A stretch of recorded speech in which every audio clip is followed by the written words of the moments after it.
Hello, my name is Peter Kelly. I teach high school history, specifically modern global history, modern European history. There are several sites and apps that I am sharing with you in this video. They fall under the banner of advanced learning rather than participatory culture as described in the Jenkins TED Talk. The first two are sites that contain lesson plans for teachers that help students become more critical readers of media. In the intro to their edited collection of articles exploring new media and new literacies, Lancashire and Noble cite scholarship by Carmen Luke that emphasizes the importance of teaching students to deconstruct media. The first site is Project Looksharp, as you see here. Project Looksharp is from Ithaca College, and it provides units and lessons that teach students to recognize stereotypes in media representations of various parts of the world, like Africa and the Middle East, as well as American news coverage of our wars in Vietnam, the Persian Gulf, and Afghanistan. Similarly, the Stanford History Education Group has lessons that teach students to read more critically by reading with context in mind, and these are called Reading Like a Historian lessons. They also have these civic online reasoning lessons that help students to learn to evaluate the trustworthiness of online information.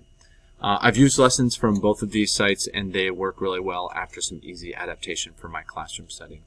Beyond these sites that support media deconstruction skills, there are sites that provide cultural exemplars of diverse groups. It's been my experience that many times teachers, when they include content that goes beyond the great white men of America and Europe, come up short by focusing on only the stereotypes and injustices that were faced and the methods of protest that were used.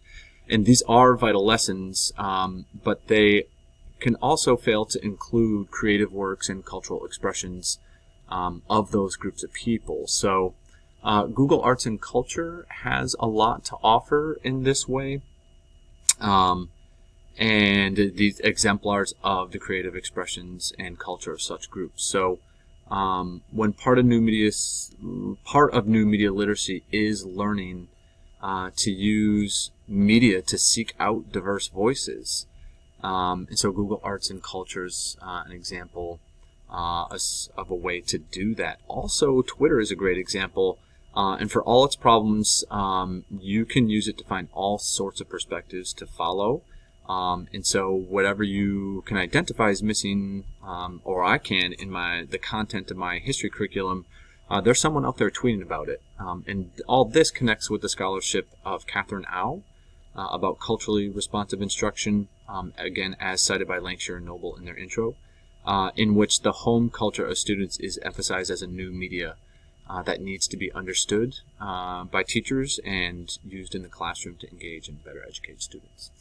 All right, thanks for listening. Have a great one.